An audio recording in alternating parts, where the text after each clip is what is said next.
Bonsoir à toutes, bonsoir à tous. C'est l'heure de l'actualité des établissements de formation.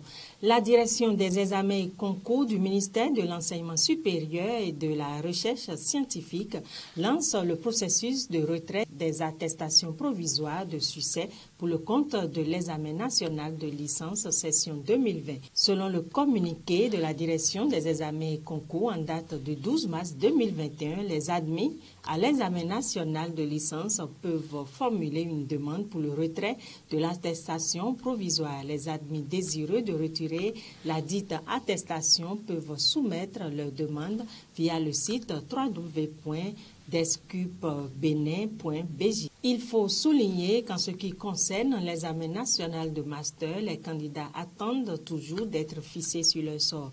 La correction des copies a démarré depuis quelques jours. La délibération ne devrait donc plus tarder. Selon le chronogramme, elle est prévue du jeudi 25 au samedi 27 mars 2021. Dans le but d'améliorer les infrastructures des deux universités thématiques du Bénin en termes de capacité et de prestations, la Banque arabe pour le développement économique en Afrique, BADEA, vient de débloquer 26 milliards de francs CFA. Un atelier a été consacré à la formation technique des acteurs aux procédures de la BADEA le jeudi 18 mars 2021 à Cotonou. C'est le ministre de l'Enseignement supérieur et de la Recherche scientifique, Éléonore Yahi Ladekan, qui a procédé au lancement des travaux à Cotonou. L'Université nationale d'agriculture, UNA, de Porto-Novo et celle des sciences techniques, ingénierie et des mathématiques d'Abomey sont retenues dans le cadre du projet du renforcement des capacités et prestations de leurs infrastructures. En effet, les infrastructures en termes de capacité et de prestations de ces deux universités thématiques du Bénin seront donc améliorées dans les prochains jours. Ce programme a pour objectif d'accroître les capacités d'accueil des deux universités thématiques, d'améliorer la qualité de la formation et de la recherche dans les deux universités, de renforcer leur capacité managériale et la coordination de ce secteur, a expliqué Éléonore Yahi Ladekan, ministre de l'Enseignement supérieur et de la Recherche scientifique. De sa déclaration, il ressort que le gouvernement a prévu dans son PAG un plan dont le but est d'agir à la base au niveau des structures qui forment les ressources humaines afin de les doter d'un moyen utile qui produit des ressources humaines de qualité. Au Ghana, le taux d'inscription actuel dans l'enseignement supérieur s'élève à 18,8%, une performance qui suscite des inquiétudes dans le pays. À cet effet, le gouvernement a annoncé plusieurs initiatives qui tendent à faire passer ce taux à 40% d'ici 2030.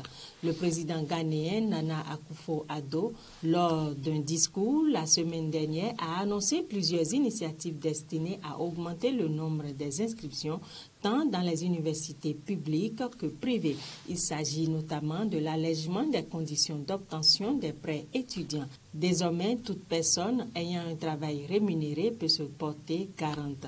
Akufo-Addo a également annoncé la création d'une université ouverte et de 32 établissements d'enseignement et de formation technique et professionnelle dans le pays. Un autre pan de la réforme consiste à concentrer les inscriptions dans les domaines liés aux sciences, aux technologies, à l'ingénierie et aux mathématiques STEM en mettant l'accent sur l'ingénierie. Dans le cadre de la promotion des STEM, le gouvernement poursuit le développement des 20 centres dédiés et les 8 lycées scientifiques modèles. Ces établissements seront dotés d'équipements et de laboratoires de pointe qui faciliteront l'enseignement et l'apprentissage dans tous les domaines, y compris l'intelligence artificielle de la robotique. En Éthiopie, jusqu'en 2004, la gestion des universités était à la charge de l'État. Aujourd'hui, les universités dépendent encore à près de 90% des ressources gouvernementales. Afin de limiter cette dépendance, le Premier ministre a annoncé un projet d'autonomisation de ces institutions. Cette initiative répond aux dispositions sur la gestion des institutions publique en vigueur dans le pays. Notons que ce n'est qu'à partir de 2004 que les étudiants ont été contraints à contribuer à hauteur de 15% pour leurs études. Avant cela, l'enseignement supérieur public éthiopien était entièrement financé par le gouvernement sans participation des étudiants. Les avantages à autonomiser les universités sont nombreux. L'autonomie confère aux établissements une certaine liberté dans la gestion financière des ressources humaines des étudiants ainsi que de l'élaboration des programmes de formation. Des améliorations dans ces domaines permettraient de donner plus d'impact aux institutions et à l'enseignement supérieur. Dans notre point de vue, les universités deviennent plus compétitives dans la mesure où l'environnement éducatif devient plus concurrentiel. Le service allemand d'échange académique DAAD a annoncé de nouveaux centres académiques en Afrique dédiés à l'enseignement et à la recherche dans les domaines des sciences agricoles et de la logistique. Assez sur le Burkina Faso, le Bénin et le Niger, le premier centre vise à la promotion des capacités académiques pour l'utilisation durable des ressources agricoles en Afrique de l'Ouest, PRO-ROA.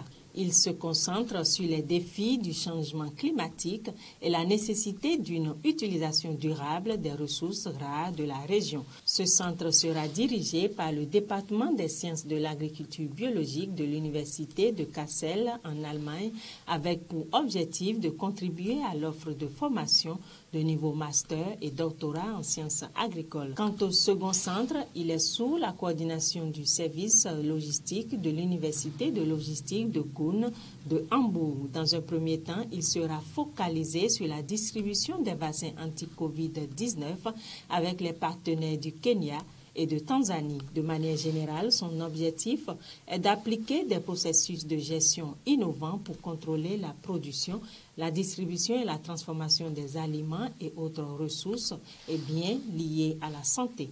Le DAAD finance les deux centres gérés par les universités allemandes avec des fonds du ministère fédéral des Affaires étrangères jusqu'en 2025 avec 4,5 millions d'euros. Enfin, l'AUF, l'Agence universitaire de la francophonie, propose son soutien à un ensemble de formations ouvertes et à distance. Une centaine de diplômes universitaires de tous les niveaux, licence, master, diplômes universitaires, etc., sont proposés dans 6 disciplines. Les inscriptions pour l'année 2021-2022 sont ouvertes. Les diplômes universitaires de tous les niveaux, licence, master, diplômes universitaires, etc., sont proposés dans les disciplines suivantes: éducation et formation, sciences humaines, médecine et santé publique, sciences de l'ingénieur, droit, économie et gestion et environnement. Ils sont proposés par des universités d'Afrique, d'Europe, du Maghreb, du Moyen-Orient et de l'océan Indien. Les dates de clôture des candidatures sont pour le 27 juillet 2021 pour la formation débutant en septembre-octobre 2021 et le 12 septembre 2021 pour les formations débutant en janvier 2022. Ainsi se referme cette session d'information. Merci de nous avoir suivis. Bon week-end à chacun et à tous.